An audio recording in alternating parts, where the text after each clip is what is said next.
October 27. In case அப்போ உங்கள்கிட்ட சொல்கிறது என்னென்னா, என் மீட்பர் உயிரோடு இருக்கிறார். சில நேரங்களில் நம்ம வாழ்க்கையில் எல்லாமே இழந்து போகிற சூழ்நிலை வரும். காசு, பணம், அன்பு, மரியாதை, உறவுகள்னு எல்லாமே இழந்து போய் நிற்போம். அப்போது மென்டலி, ஃபிசிக்கலி ரொம்பவே ட்ரெயின் ஆகிரும்.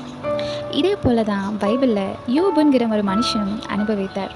அவருடைய வாழ்க்கையில் இருந்த செல்வம், குடும்பம், பிள்ளைகள், உடல்நிலைன்னு எல்லாவற்றையும் இழந்தார். ஆனால் அவர் தேவன் மேலே வைத்திருந்த நம்பிக்கையை மட்டும் இழக்கலை. அவருக்கு ஒன்று மட்டும் தெரியும், என் மீட்பர் உயிரோடு இருக்கிறார், நான் நம்பும் தேவன் இன்றும் ஜீவிக்கிறார். அவருடைய வாழ்க்கையில் இழந்த எல்லாம் மீண்டும் கிடைச்சதுனால அவர் இதை சொல்லலை. அவர் எல்லாம் இழந்த போதிலும் அவருக்கு தெரியும், அவரை நேசித்த தேவன் உண்மையுள்ளவர், மரணத்தை வென்றவர் இன்றும் உயிரோடு இருக்கிறார். அவர் என்னை நிச்சயமாய் இந்த சூழ்நிலையிலிருந்து மீட்பார்னு விசுவாசித்தார். அதே போல் அவர் வாழ்க்கையில் இழந்த எல்லாவற்றையும் ரெட்டிப்பாக பெற்றுக்கொண்டார். மேபி இன்னைக்கு நீங்களும் எல்லாவற்றையும் இழந்து நம்பிக்கையே இல்லாமல் என் வாழ்க்கையே முடிஞ்சு போச்சுன்னு நினச்சி ஃபீல் பண்ணிட்டு இருக்கலாம். பட் ரிமெம்பர், உங்கள் மீட்பர் உயிரோடு இருக்கிறார். ஸோ நம்பிக்கை இழக்காதீங்க. இது உங்கள் வாழ்க்கையின் முடிவு இல்லை.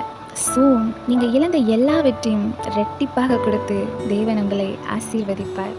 The one who redeems you is still alive. He will lift you again. Have a blessed day.